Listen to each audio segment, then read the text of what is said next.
నేను ఇందాక మాలేసుకొని కనపడ్డానే, దేవత, స్త్రీ దేవత భక్తుణ్ణి.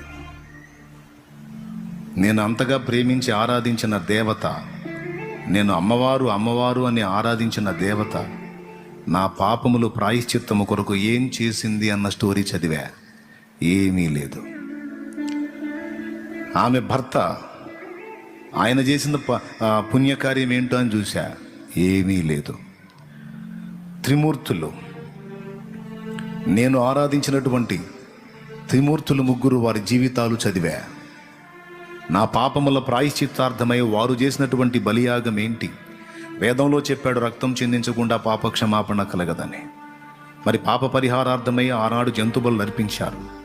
అలాగన్న నా పాపముల కొరకు ప్రాయశ్చిత్తార్థమై యజ్ఞమై, ఇక నీవు పాపము చేయవద్దు, నీ పాపముల కొరకు ఇదిగో బలియాగం అయ్యాను, ఇక నుంచి నీవు పవిత్రుడుగా బ్రతుకు, నా యందు విశ్వాసముంచి పాపాలు కడిగి వేసుకో అన్న వారు నేను ఇంతసేటు మొక్కినటువంటి నా హైందవ క్రమంలో ఎవరైనా ఉన్నారా అని వెతికితే పురాణాల్లో చెప్పబడిన దేవీ దేవతలు ఎవ్వరూ కూడా నా పాపముల కొరకు ఒక్కరు కూడా బలి కాలేదు.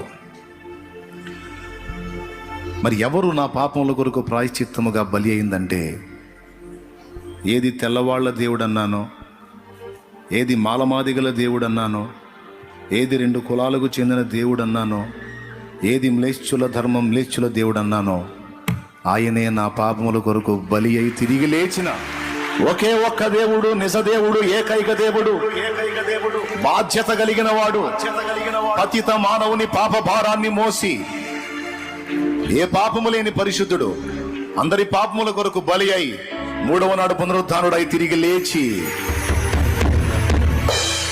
సర్వమానవాళికి రక్షణ ప్రసాదించిన రక్షణ ప్రదాత ప్రభు అయిన యేసుక్రీస్తుని గుర్తించి అక్కరకు రాని చుట్టము మృక్కిన వరమి అని వేల్పు మోహరమున బారని యశము గ్రక్కున విడవంగ వలయు గదరా సుమతి అన్నట్టు వ్యర్థమైన భక్తిని విసర్జించి యేసుక్రీస్తు ప్రభువును నమ్మి ఈరోజు ప్రకటిస్తున్నా.